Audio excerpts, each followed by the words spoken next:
when armed terrorists took control of the subway train 200 feet underground and held 300 commuters hostage in the tunnel. Police couldn't reach them, and negotiations had failed. But the transit security officer who entered the tunnel system wasn't just employee assistance. He was a former Special Forces operator whose underground combat training had taught him to fight in confined spaces where conventional tactics didn't work. For 9 years, Carlos Rodriguez had been the invisible protector of the Metropolitan Transit Authority's busiest subway station. As head of security for Grand Central Terminal, he oversaw the safety of over 200,000 daily commuters who passed through one of the world's most complex underground transportation networks. To the rushing business people and tourists, he was simply Carlos, the professional transit security supervisor who somehow made navigating the underground maze look effortless, even during peak rush hours.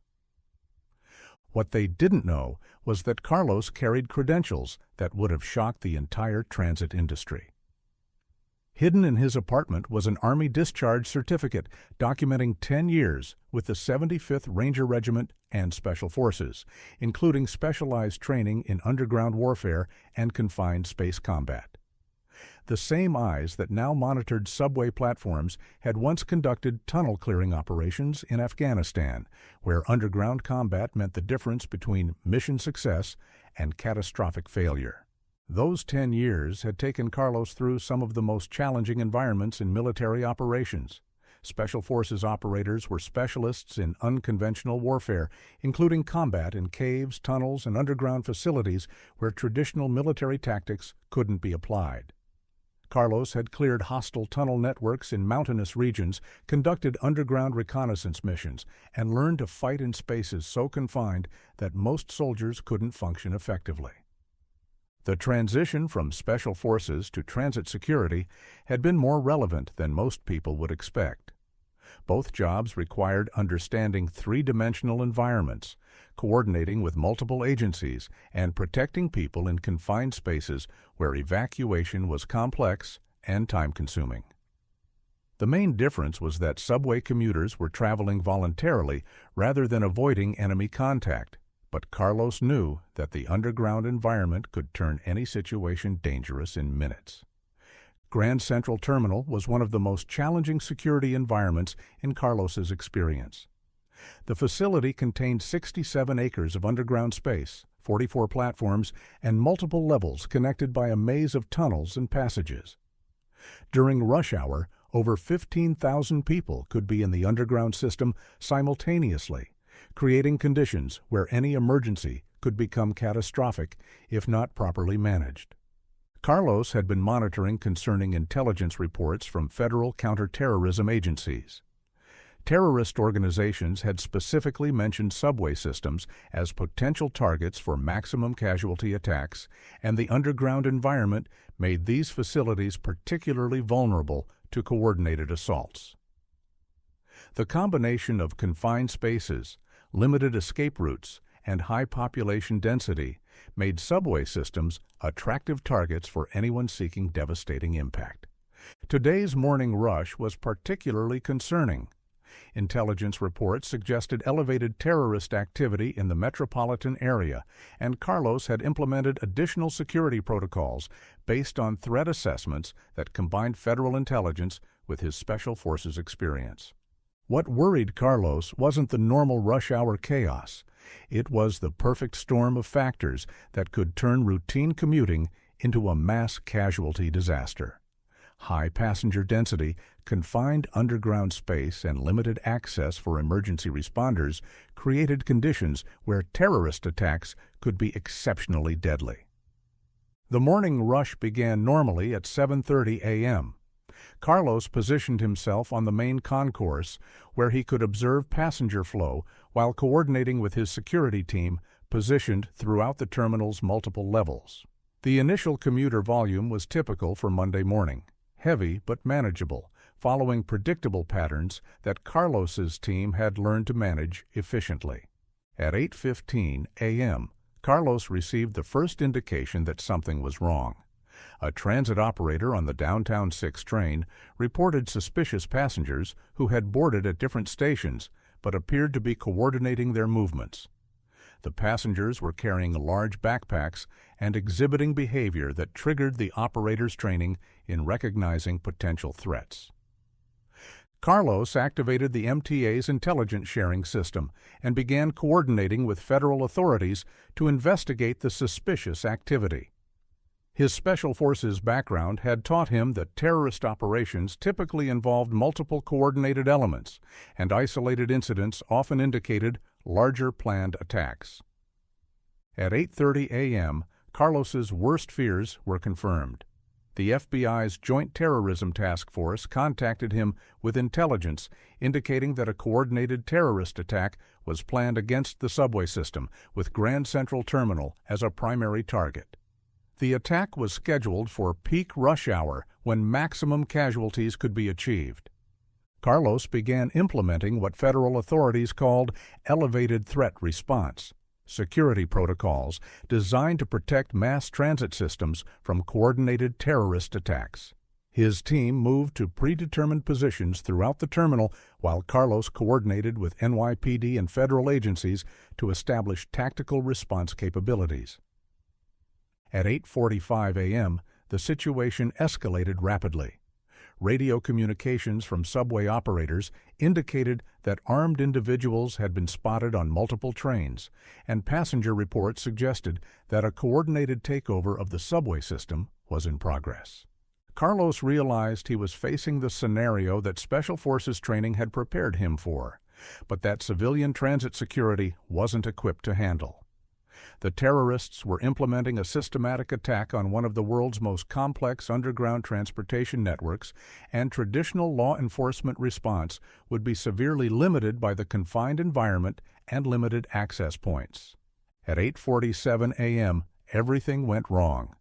The coordinated terrorist attack began with the simultaneous takeover of 3 subway trains in different tunnels beneath Grand Central Terminal.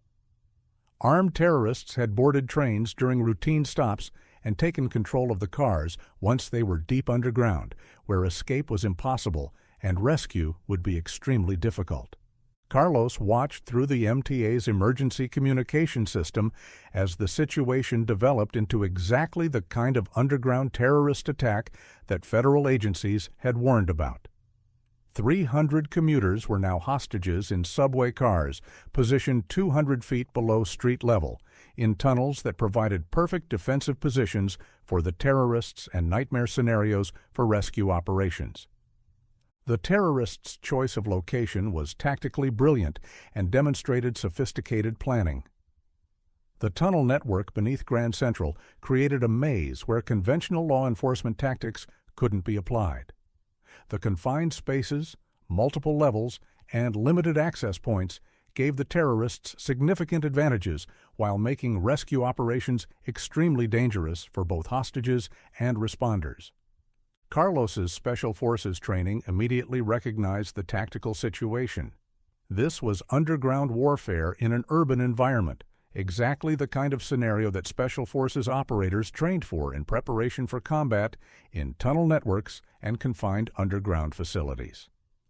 NYPD's Emergency Service Unit was mobilizing, but Carlos knew that conventional police tactics weren't designed for the kind of three-dimensional underground combat that would be required to rescue hostages in subway tunnels. The terrorists had chosen their battlefield specifically to neutralize the tactical advantages that law enforcement typically relied on. Working with incident commanders, Carlos began providing tactical intelligence based on his Special Forces experience. His knowledge of underground combat and tunnel-clearing operations was crucial for developing rescue strategies that could succeed in the confined environment where the hostages were being held. But Carlos realized that intelligence and planning wouldn't be enough.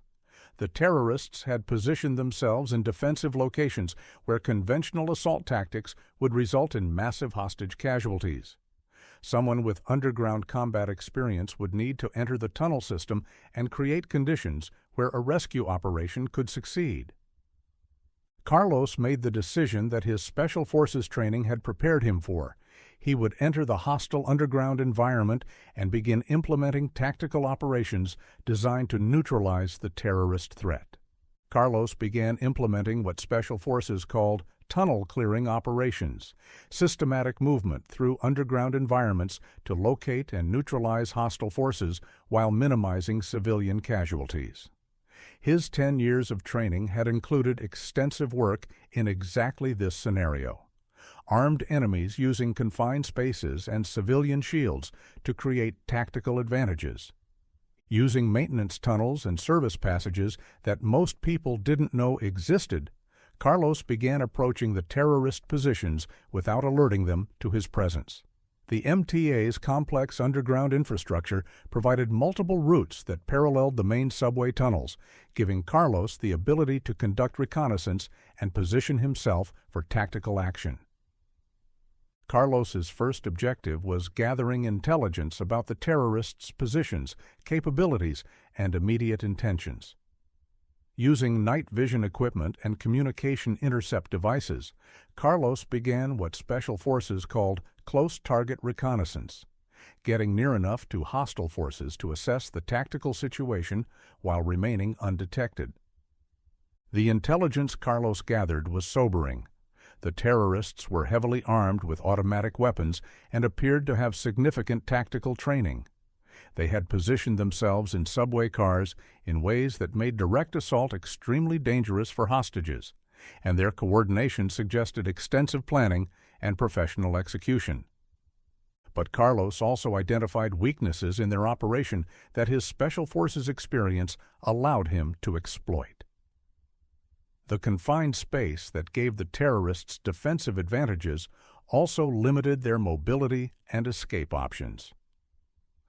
The tunnel environment that made conventional rescue difficult also provided opportunities for unconventional tactics that the terrorists wouldn't expect. Carlos began implementing what Special Forces called psychological operations, actions designed to disrupt enemy coordination and create tactical advantages for rescue operations.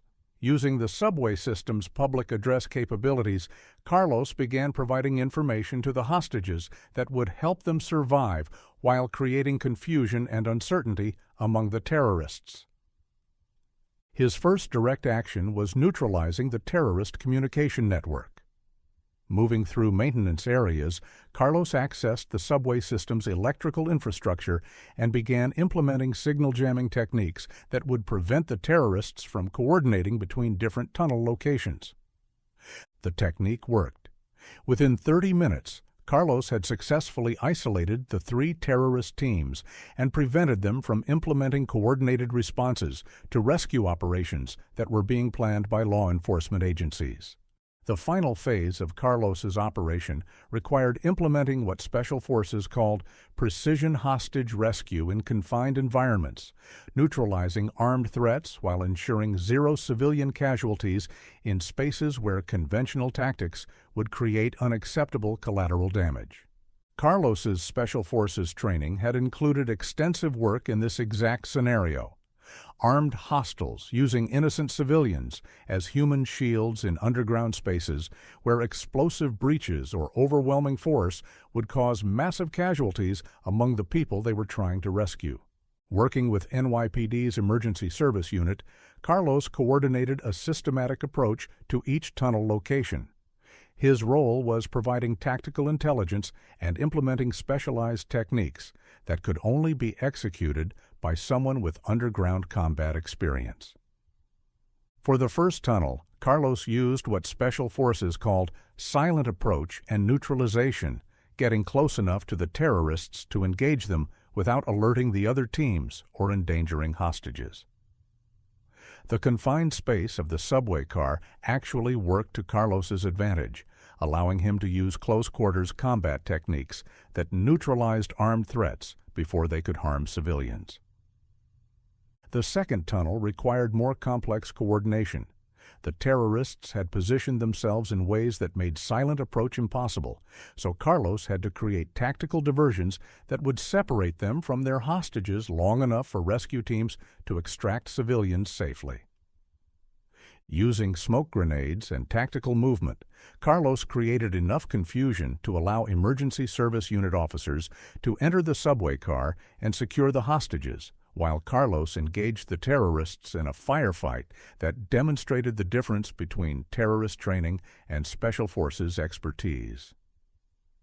The third tunnel presented the greatest challenge.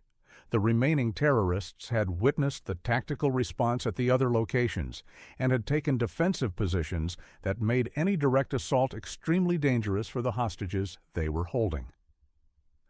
Carlos implemented what Special Forces called negotiated tactical resolution, using his understanding of terrorist psychology and underground combat to create conditions where the remaining hostiles would surrender rather than fight a battle they couldn't win.